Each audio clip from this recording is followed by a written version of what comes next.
professores, estamos aqui para mais um momento de formação e nos moldes atuais eu vou fazer a minha audiodescrição e a minha audiodescrição é: eu sou branco, cabelos castanhos, olhos castanhos, sobrancelhas acentuadas, estou de barba curta, camiseta azul, calça jeans e estou calçando tênis também. Agora eu vou me apresentar como professor. Eu sou um professor da rede há mais de 25 anos, sou professor de português. No momento atuo como PC na Escola Maria Gagliarini de Maracaí, estado de São Paulo, e vamos para esse momento de formação que vai se pautar nos materiais que eu vou compartilhar com vocês a partir deste momento.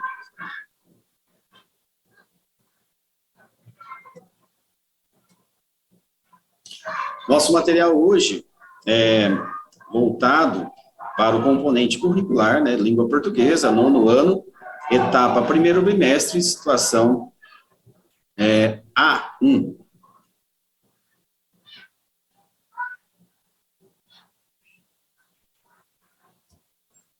Caderno Aprender Sempre, de língua portuguesa, SA1, volume. E se vocês quiserem ter acesso a esse material, vocês podem acessá-lo através desse link, que está aqui na tela, está disponível para vocês, o Ensino Fundamental. Clicando sobre essa indicação de Ensino Fundamental, vocês serão direcionados a este material. Muito bem.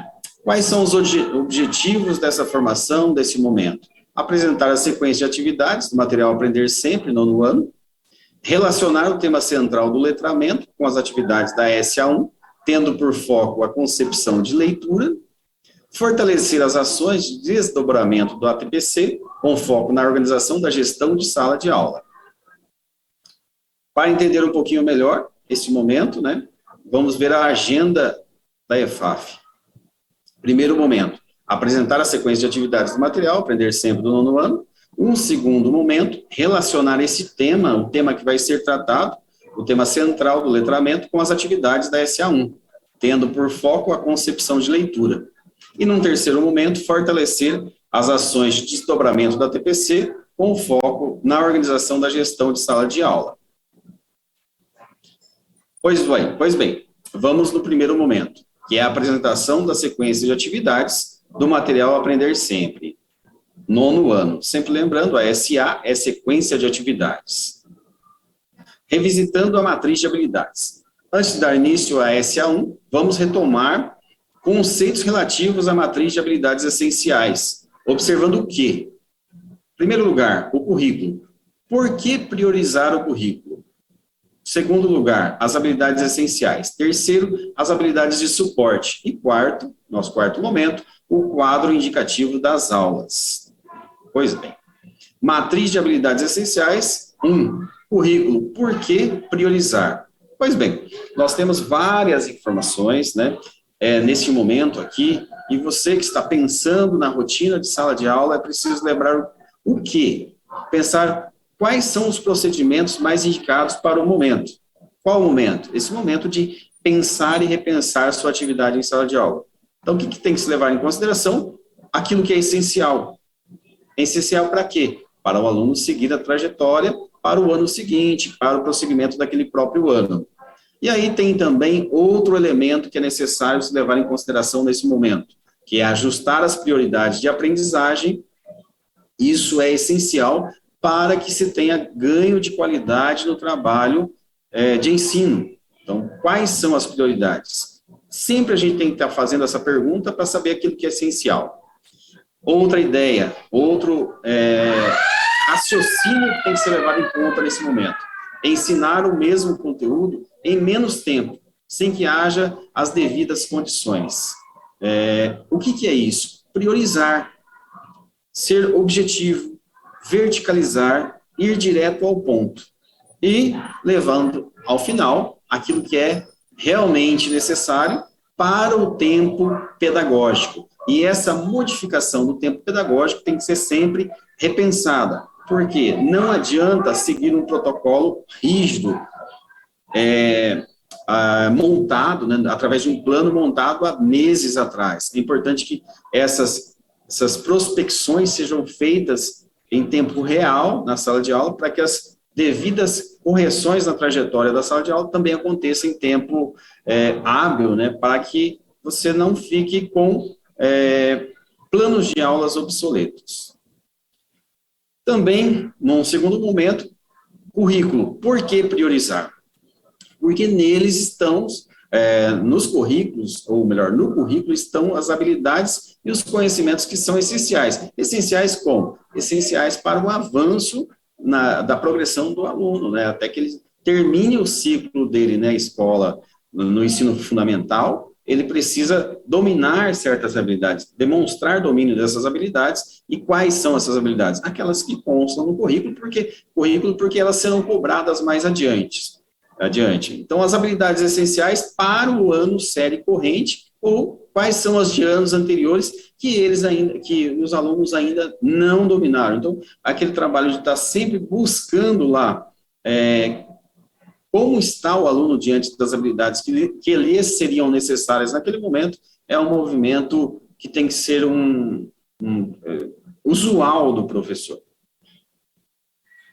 Outra coisa que nos faz lembrar que temos que usar a matriz, né, porque ela orienta todo o material didático, seja o Aprender Sempre, seja todos os outros materiais que nós temos agora, todas são baseadas na matriz, e a partir dela que desmembra tudo isso, seja em língua portuguesa, em matemática e assim por diante. Então, o material oferecido ao professor e aos alunos também está baseado na matriz. E, por fim, né, nesse caso aqui, a matriz de habilidade, ou seja, o currículo, ele vai fazer o quê? O papel fundamental dele também é orientar as avaliações diagnósticas para as quais os professores estão trabalhando nesse momento de recuperação e aprofundamento e em outros momentos também. Sempre temos essa questão da avaliação diagnóstica, por quê? Porque ela é nosso direcionador. A partir do momento que nós entramos em contato com o resultado das avaliações diagnósticas, nós replanejamos nossos trabalhos, vendo quais são as habilidades que ainda precisam ser enfatizadas ou não. Muito bem, temos aqui quais são as habilidades essenciais do nono ano, dessa situação SA1 nono ano. Então, você tem identificar aspectos linguísticos e gramaticais em funcionamento nos textos, ou seja, o trabalho dentro do texto, mergulhar no texto e ver se os alunos conseguem identificar esses aspectos linguísticos e gramaticais com propriedade. Outra habilidade essencial é utilizar, ao produzir diferentes gêneros textuais, conhecimentos linguísticos e gramaticais. Então, são duas habilidades que se comunicam e estão ali alicerçando um bom andamento, um bom desenvolvimento dos alunos no que se refere ao seu trato com o texto. Muito bem. Aí tem outras habilidades, são chamadas habilidades de suporte, que seria uma delas empregar adequadamente regras de concordância, a outra seria identificar diferentes gêneros, adjetivos que ampliam o sentido, a outra seria identificar os efeitos de sentido dos modos verbais, e por fim, analisar o uso de elementos gramaticais. Todas habilidades, sejam as essenciais ou as de suporte, todas ligadas ao elemento texto, né? Muito bem, temos nesse quadro aí quais seriam as aulas da SA1, nono ano. No caso aí temos 8 aulas. Como começaria? A aula 1 seria a descrição de si mesma, a produção inicial. Aula 2 seria a descrição para que serve e como se organiza. 3, descrição de pessoas, objetos. E, por fim, descrição de experiências.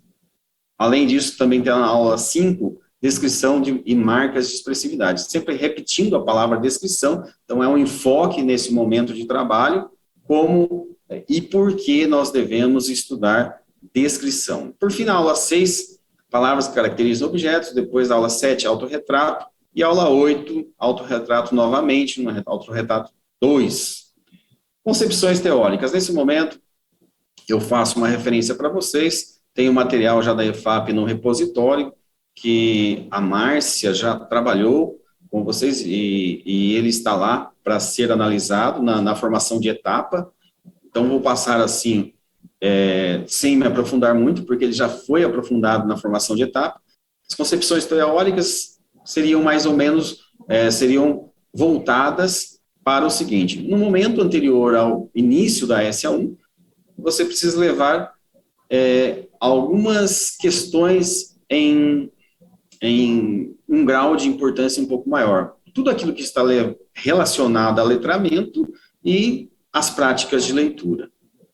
Aqui temos as concepções teóricas propriamente ditas, né? Tifone, Kleiman.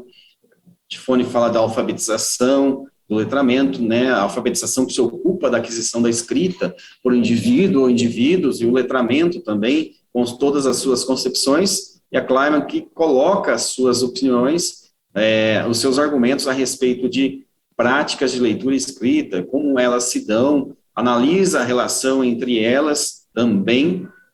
Continuando, nós temos agora no currículo paulista. O que tem no currículo paulista? Tem a ideia de que o letramento e o multiletramento garantem a participação dos estudantes nas práticas sociais mediadas pela leitura. Então, faço uma questão para vocês. Quais são as práticas sociais mediadas pela leitura? Muitas. Para que ele se desenvolva corretamente, esse aluno se desenvolva corretamente, é preciso que ele seja letrado, que ele seja desenvolvido, tenha a habilidade de trabalhar com o texto, desenvolvida de todas as formas, sejam textos orais ou escritos, textos de todos os gêneros também. Algumas concepções de leitura. O que é ler? Sempre é bom a gente questionar a respeito disso. O que é a leitura, ou melhor, o que é ler? Para que ler? Como ler?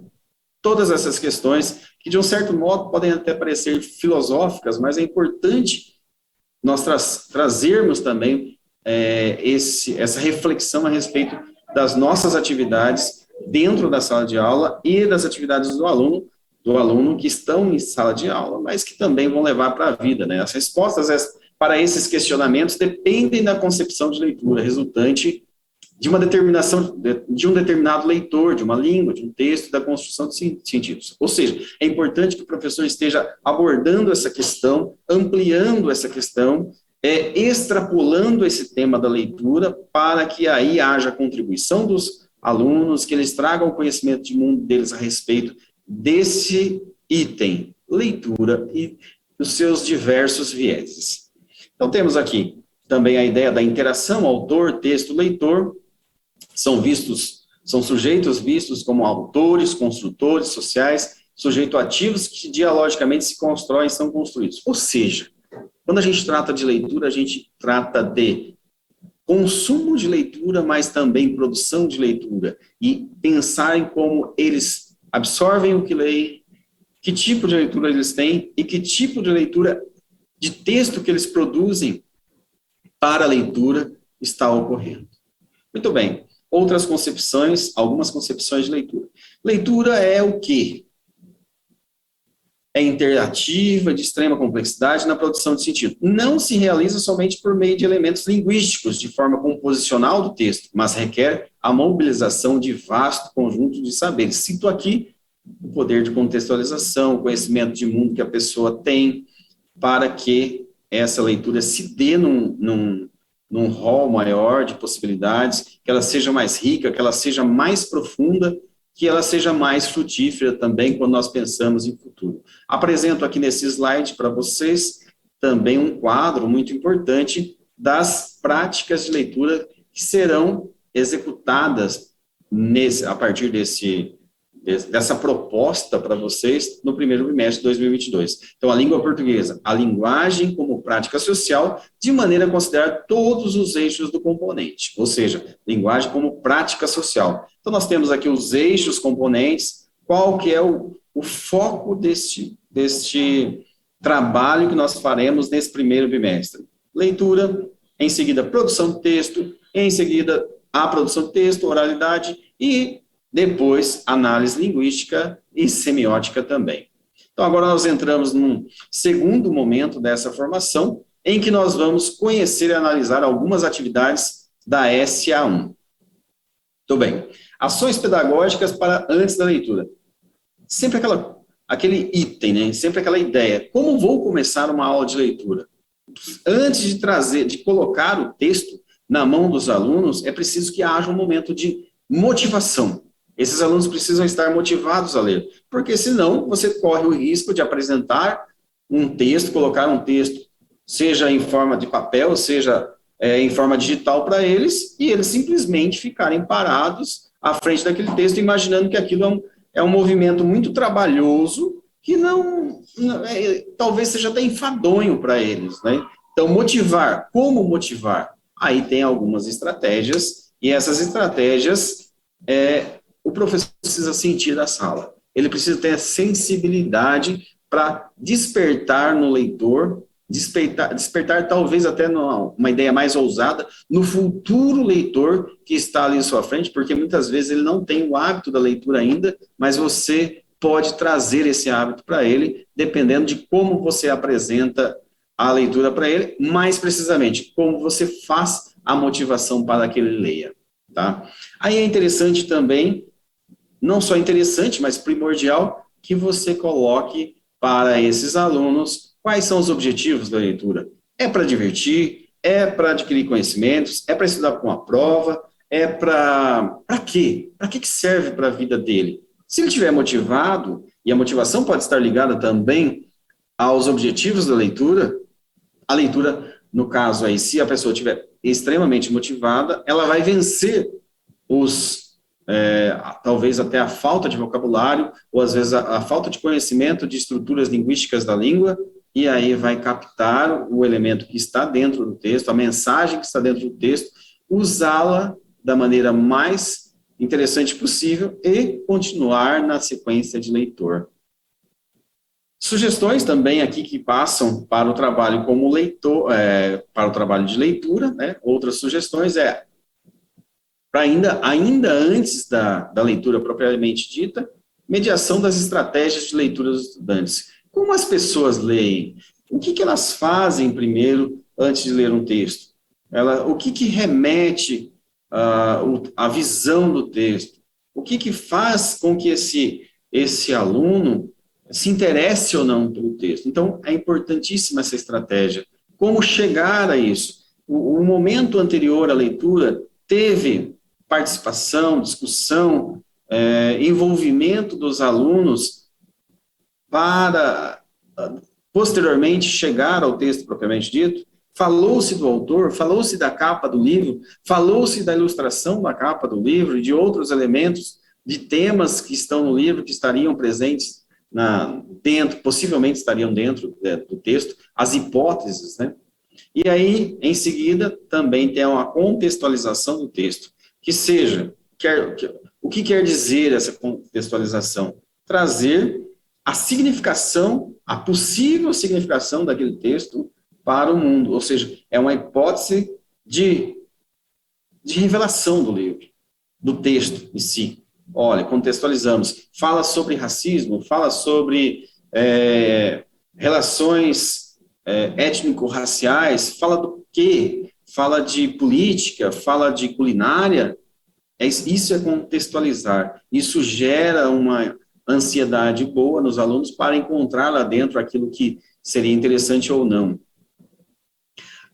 Agora entramos aqui em aspectos mais teóricos do texto, no caso aqui, o seu lado descritivo, né? A descrição é um tipo de texto concebido por Marquez, Elias, 2011, sequências textuais presentes em gêneros textuais. Não vou também mergulhar nesses aspectos teóricos, porque eles já foram desenvolvidos na formação de etapa, mas cito que pensar-se em texto descritivo é pensar em diversos aspectos que normalmente não pensamos, né? Como nós organizamos essa descrição no nosso pensamento, mas também como o autor organiza isso de modo a levar a construir uma imagem ou outra, ou fazer suscitar uma emoção ou não no autor, né? É o retrato verbal, sempre que nós entramos nessa questão da descrição.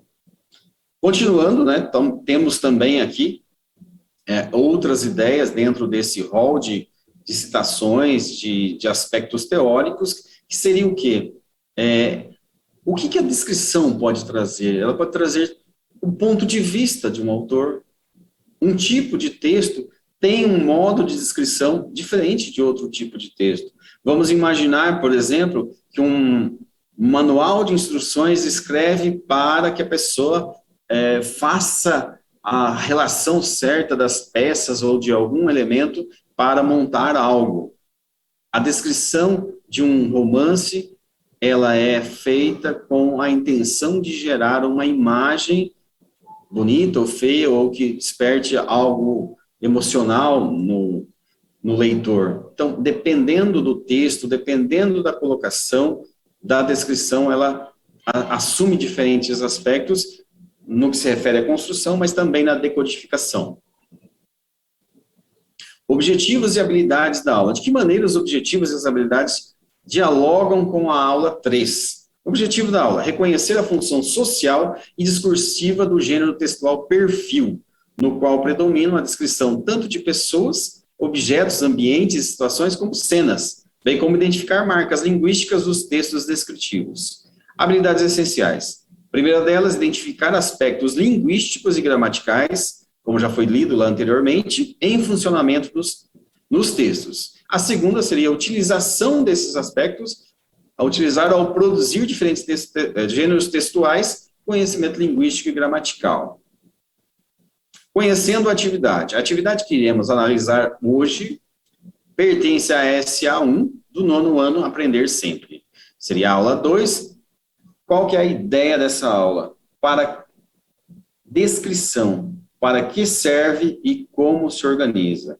Ou seja, qual é a descrição, qual é a função da descrição. Só iniciando aqui, né, esse trecho, a descrição está presente em diferentes gêneros textuais, como autorretrato, anúncio de classificados, lista de compra, cardápios, perfil de Facebook ou Instagram, carreira, diplomas, etc. e tal. Então, a descrição ela pode estar em todos os lugares, em todos os textos. Ela está presente dentro da sociedade e do consumo de leitura, né?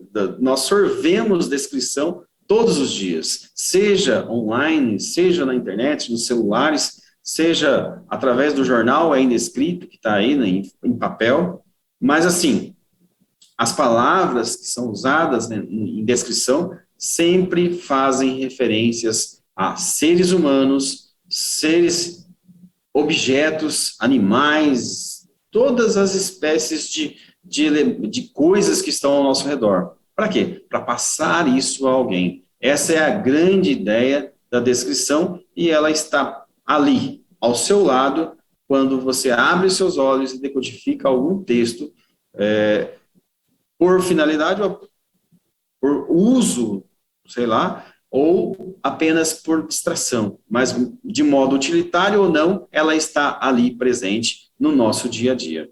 Muito bem, conhecendo a atividade, o objeto descrito pode estar situado no tempo e no espaço, ou seja, o falante pode descrevê-lo em um momento estático, tanto no presente como no passado. Os verbos no presente, no pretérito imperfeito indicam temporalidade da descrição. Leia o texto e em seguida responda as questões. Essa situação está lá. Tem uma foto, né, que é o texto 1, então, pele negra, olhos escuros, tenho 1,60 m de altura, sou aderente ao jeans básico, camiseta confortável, meu velho All-Star e óculos bem descoladinho. Moro em São Paulo, e aí continua a descrição. Então, é isso que você vai encontrar lá nessa situação situação de aprendizagem. Muito bem. Aí ela termina, sou vegetariana, defensora dos animais, tenho 16 anos e me chamo Sara. Continuando, esse era o texto 1. Agora o texto 2 é um trecho do livro do Lima Barreto, né? O Homem que Sabia Javanês. Só o início. Era uma casa enorme que parecia estar deserta. estava maltratada, mas não sei por que me veio pensar que nesse maltratamento havia mais desleixo e cansaço de viver que mesmo pobreza. Devia haver anos que não era pintada. As paredes descascavam e os beirais do telhado, daquelas telhas vidradas de outros tempos, estavam desguarnecidos aqui e ali, como dentaduras decadentes ou mal cuidadas. E aí continua a descrição do Lema Barreto, dizendo o seguinte, pula um trecho, né? Na sala havia uma geladeira de retratos, uma galeria de retratos, arrogantes senhores de barba, em colar se perfilhava enquadrados em imensas molduras douradas, e doces perfis de senhoras, em bandos com grandes leques, pareciam querer subir aos ares, enfunadas pelos redondos vestidos a balão. Mas, daquelas velhas coisas sobre as quais a poeira punha mais antiguidade e respeito, a que gostei mais de ver foi um belo jarrão de porcelana da China ou da Índia, como se diz. Muito bem, nós temos dois textos. O primeiro, você tem uma foto e você tem a descrição dessa pessoa da foto. É um texto de internet, é um texto de perfil. E no segundo, nós temos um texto literário do já consagrado contista do pré-modernismo, Lima Barreto. Pois bem, os alunos vão encontrar isso e, em seguida, encontrar essa questão aqui. Qual o objetivo comunicativo do texto 1 e do texto 2? Registre-os no quadro e a seguir e em seguida responda às questões. Objetivo comunicativo. Texto 1. Descrever a jovem Sara. Texto 2. Descrever a casa. Continuando. A atividade continua lá no material dos alunos. Após a leitura dos textos anteriores, preencha o quadro com as informações solicitadas. O quadro sugere o seguinte. Então, você tem lá a descrição do ser objeto situado no presente, que é o texto 1. Ser objeto, Sara. Palavras que remetem ao tempo da descrição. Tenho, sou, moro, gosto. No texto 2, ser objeto, casas e os retratos. Palavras que remetem ao tempo da descrição. Era, parecia, estava, descamava, havia. Gente, aqui nesse momento é a hora de não só preencher o quadro, mas de ampliar os sentidos, relacionar até mesmo, comparar os dois textos, analisar. É o momento analógico, né? É a comparação entre um tipo de descrição, uma mais recente, e uma lá no início do século XX, como é que era feita? Qual foi o cuidado deixado naquele momento pelos autores? A preocupação com a gramática, a preocupação com a escolha vocabular, como ela foi feita? Daria para ser reconhecido esses dois momentos de descrição pela idade das palavras? Seria possível eu, se tirasse as fontes, eu descobrir, ou melhor, o aluno descobrir se aquele texto é do início do século XX e o outro é do ano 2020 e 21, talvez? Será que isso seria possível? Então, esses questionamentos devem sempre estar aqui nesse momento de atividade com os alunos. Continuando, né? Conhecendo uma atividade. A atividade que queremos analisar agora pertence à SA1, nono ano, aprender sempre. Aula 2, descrição. Para que serve? Como se organiza? Então, para que serve essa atividade que está lá no caderninho do aluno, que está lá no material do aluno? Para que os alunos reflitam que nós estamos imersos em discursos e que esses discursos não muitas vezes, mas invariavelmente apresentam descrições de pessoas, cenas, situações, e que elas são necessárias. O efeito dessas descrições é importantíssimo para criar não só direções de comportamento, mas também criar imaginações, imagens que poderão suscitar outras ideias que tragam reflexão em determinado pensamento, em determinada polêmica que pode ligar o aluno a outro tipo de conhecimento, como produção de texto mais sofisticado ou coisas assim. Muito bem, então voltando aqui ao slide, letramento, práticas de leitura. Então, o que os estudantes os estudantes serão imersos em quê? Em estratégias de leitura. E o professor, qual que é a ideia do professor? Qual é a posição do professor nesse momento do desenvolvimento dessa SA1? Mediador, problematizador, aquele que traz a ideia, que traz as estratégias, que proporciona um momento de interação entre ele, experiente leitor, e aqueles que estão se desenvolvendo no mundo da leitura. Traz conhecimentos prévios dele, professor, que são contrapostos, são bombardeados por conhecimentos prévios dos alunos também, para que esse momento seja o mais rico possível. Chegamos no terceiro momento de nossa formação, e ele trata do quê? Das sugestões de atividades a serem desenvolvidas no desdobramento de ATPC na escola, tá? Muito bem. Sugestão, metodologia da sala de aula invertida. Então, quando a gente está nesse momento, 2022, pensando sala de aula, pensando em estratégias possíveis e imagináveis para atrair a atenção desse nosso aluno, nesse momento de pandemia, nesse momento pós-pandemia, de retomar rotinas de estudo, para a grande maioria, o que vem a calhar? As metodologias ativas, as formas diferentes de dar aula. Para quê? Para que a motivação, para que a interação ocorra de uma forma mais qualitativa, com mais qualidade para os próprios alunos. A sugestão aqui é a metodologia da sala de aula invertida, na qual os alunos vão antecipar ao professor, vão vasculhar a internet, vasculhar a biblioteca, buscar em livros que eles já têm, até mesmo em livros didáticos de outros anos que eles possam ter nas suas casas, cada um tem um recurso para trazer à sala de aula elementos, conhecimentos prévios sobre os quais serão pautados os textos que serão lidos ou o texto que será lido na aula seguinte. Então, essa sugestão de metodologia, ela se aplica a muitas situações em sala de aula, muitas situações, muitos momentos na escola atual, e nesse caso também ela é muito importante, ela pode ser, nessa situação de aprendizagem propriamente dita, ela pode ser o ponto-chave para que o aproveitamento dos alunos seja o melhor possível. Numa primeira etapa, construir. O que nós vamos construir com os alunos? Quais são as ideias? Debate inicial, a partir das pesquisas que eles fizeram, a elaboração de roteiro, né?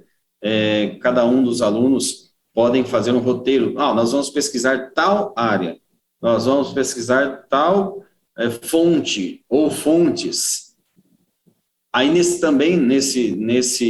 instante, né? Nessa situação que antecede a aula propriamente dita, em que você está construindo a aula através da sala de aula invertida, é importantíssimo estar passando para os alunos o seu conhecimento, professor, sobre fontes confiáveis, materiais didáticos bons, jornais confiáveis, sites que são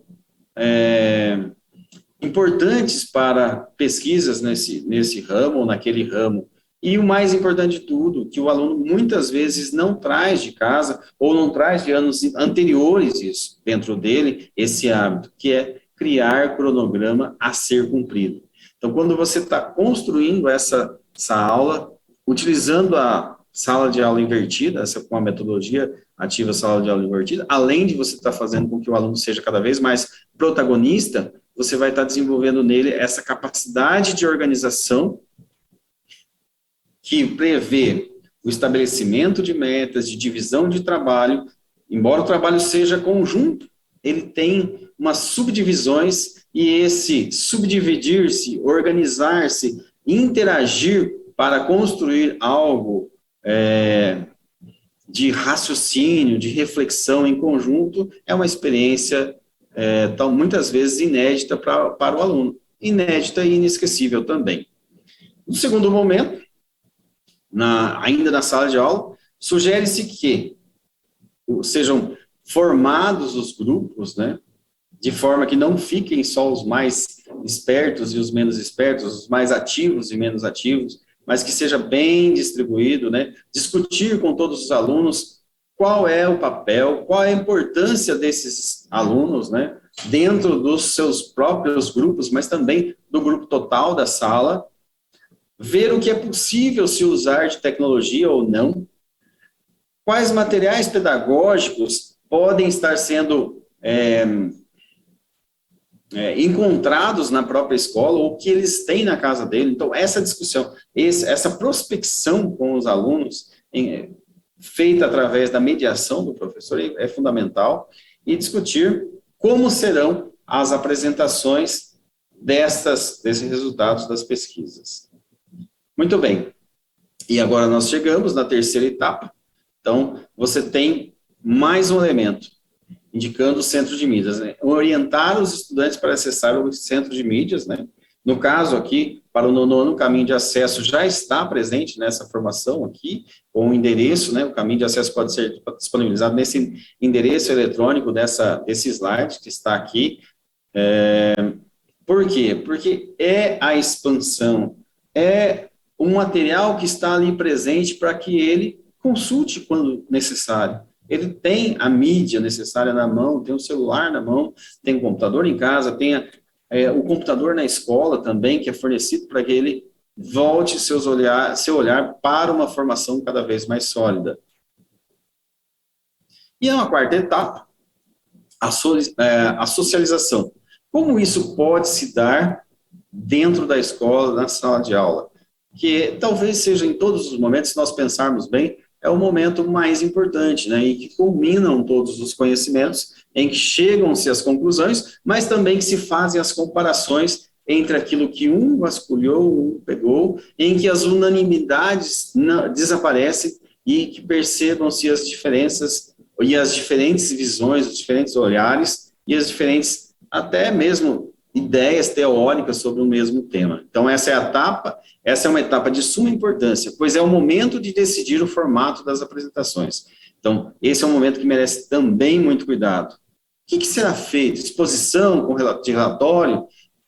Serão feitos seminários que tratam de um determinado tema ou outro, através... Que tipo de gênero textual vai ser usado?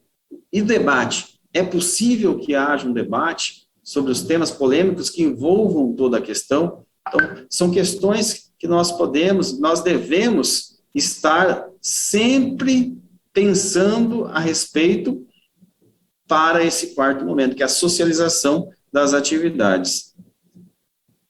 Muito bem. E agora, o desdobramento para a TPC. De que maneira isso pode estar desdobrando lá na TPC da sua escola? Primeira etapa, reunindo com os pares, apresentando sugestões nessa formação, discutindo com os demais professores.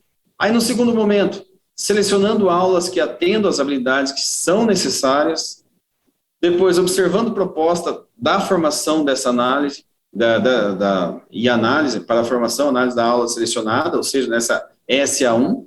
Em seguida, também, nessa segunda etapa ainda, analisar a possibilidade do uso da metodologia sala de aula invertida, sugerida na formação. Se surgir uma outra metodologia, também pode ser usada. Essa foi apenas uma sugestão, porque cada grupo de alunos, cada professor também pode se adaptar melhor a uma ou outra metodologia. E numa terceira etapa, elaborar o planejamento na TPC, refletindo sobre as formas de avaliar as atividades dos alunos.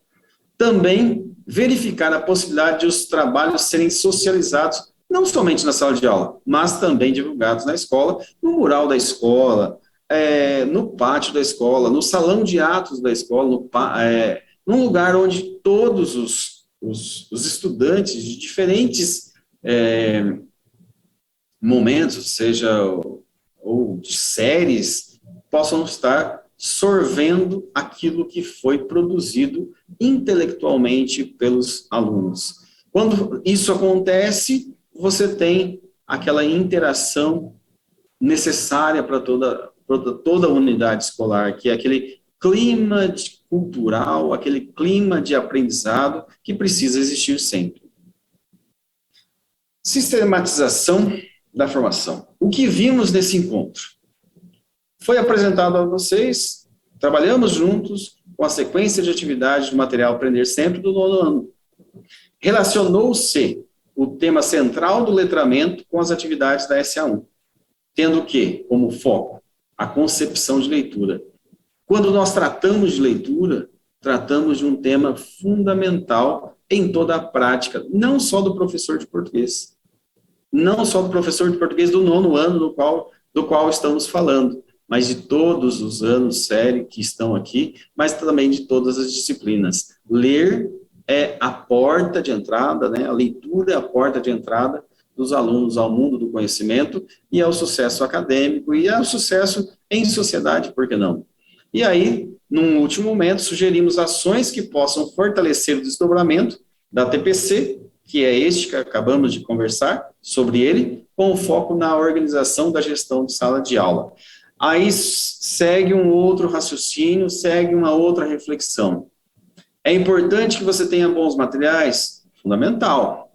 É importante que você tenha uma preparação para dar aula? Muito importante. Mas é algo imprescindível a estratégia desse trabalho, ou seja, a gestão da sala de aula, como as coisas vão acontecer lá dentro da sala. Disso depende o sucesso da programação toda feita. Bom, chegamos ao final desse momento de formação, desse momento em que nós paramos para refletir sobre o material didático que nós temos na mão, sobre os elementos essenciais, sobre as habilidades essenciais que o nosso aluno precisa ter e também sobre as habilidades que ele ainda não desenvolveu. Então, pensamos isso no viés estratégico de gestão de sala de aula, de elementos que podem ajudar o nosso aluno a compreender melhor o que queremos passar e também elementos que o motivem a querer aprender cada vez mais. Mas, para isso, nós precisamos saber o que você achou dessa formação. Então, sua participação é muito importante e agora sua opinião é fundamental para o aperfeiçoamento de futuras ações. Então, para que você nos ajude para outras formações, contamos que você acesse a enquete com o QR Code que está aqui na tela, contamos com você para que a gente desenvolva formações cada vez melhores, mais aprofundadas, mais verticais e objetivas, que colaborem com o trabalho em sala de aula. As referências bibliográficas usadas em todo esse material que nós passamos hoje estão agora aqui na sua tela, vários, né? Cenas de aquisição da escrita, metodologias ativas. Aliás, explorar as metodologias ativas é algo assim desafiador para o educador do momento. O mundo da escrita, que é fascinante, ler e compreender os sentidos do texto, alfabetização e letramento da Rojo e assim por diante. Então, essas são as referências bibliográficas que apresento a vocês para uma leitura posterior, um momento de ATPC, para trocar ideias com os pares para a produção de aulas cada vez mais interessantes para os alunos, mas também interessantes para o professor, para que ele se sinta satisfeito com o trabalho que está realizando. Seguem-se aqui as referências, aulas do CMSP, Aprender Sempre, Currículo Paulista, Construção da Leitura, Leitura do Trevisan. Muito bem. Então, chegando nesse momento em que nós finalizamos a formação de hoje, eu agradeço a todos a oportunidade de estar conversando sobre educação, conversando sobre alunos e o método e o material do nono ano do ensino médio, que é uma classe de extrema importância estratégica para o desenvolvimento do jovem que vai chegar às universidades depois, porque as habilidades que ele vai desenvolver agora são aquelas que vão ser potencializadas no ensino médio, fazendo com que ele saia com autoconfiança, mas também com qualidade para enfrentar os grandes vestibulares. Muito obrigado a todos, tenham um ótimo prosseguimento de semana, até a próxima formação. Até mais.